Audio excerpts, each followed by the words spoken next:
माझं नाव भरत महादेव बनसोडे, राहणार गातेगाव, तालुका जिल्हा लातूर. माझा ऊस तेरणा कारखान्याला दिलेला आहे व ऊसाचे बिलाचे पैसे मागण्यासाठी मी कारखान्यावर आलो असताना अकाउंट विभागाकडे कोकणे साहेबांनी 5 वाजले होते. मी माझे ऊसाचे पैसे मागत असताना मला त्या रूममधून बाहेर काढले आणि तू जर जात नसेल तर तुझ्यावर रॉबडीचा गुन्हा दाखल करून गांडीत गोळी घालील अशा प्रकारचं मला बोलून तिथून हाकलून लावलेलं आहे. त्याच्या मार्फत आम्ही बाईट देत आहे. कुणी नेमकी धमकी दिली तुम्हाला? कोकणे कोण आहे तिथले? क्लर्क म्हणतात. त्यानंतर तुम्ही काय केलं? त्यानंतर आम्ही आमच्या गावातील शेतकरी संघटनेला कळवलं की माझ्यासोबत असा प्रकार झाला आणि तुम्ही यावं लागते म्हणून आज आम्ही कारखान्यावर आलेलो आहोत. आणि ह्याच्या आधी पण माझ्यासोबत आलेले होते.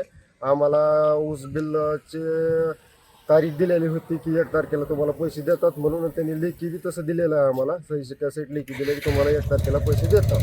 आणि आज 16 तारीख आहे तरी आम्ही एवढा त्यांच्या संयम पाळून देखील आम्हाला अशी वागणूक देऊन आमचे पैसे देत नाहीत. किती दिवस झाले साधारणतः? साधारणतः आम्हाला आता म्हणजे ऊस गेल्यापासून 5 महिने झाले. किती पैसे राहिले तुमचे? आम्हाला 2300 रुपये पैसे भेटलेले. आम्हाला बोलण्यात होती पहिला हप्ता 2800 आणि रांडीपेक्षा 1 रुपया जास्त असा भाव देऊ म्हणलेले. तुमच्या मागण्या काय? तर आमच्या मागण्या 2300 तर ह्यांनी 1 जानेवारीपर्यंत 2800 बिल दिलेलं आहे आणि त्याच्यानंतर डिसेंबरपर्यंत 2800 दिलेलं आहे वाटतं आणि नोव्हेंबर आणि फेब्रुवारी ह्यांना 2300 दिलेलं आहे. तर आमचं म्हणणं आहे की जे 2800 दिलं ते 2800 पूर्ण करावे आणि बाकीचे जे आहे ते सगळ्यासोबत द्यावं.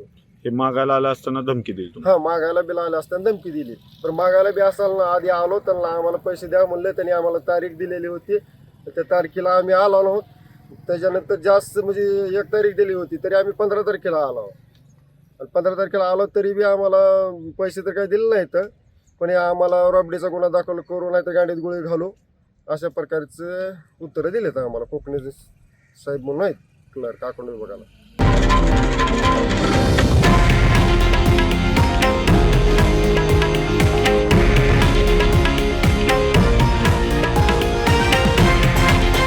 हे आहे देशातील नंबर 1 न्यूज नेटवर्क आणि आपण पाहत आहात TV9 मराठी, एकमेव.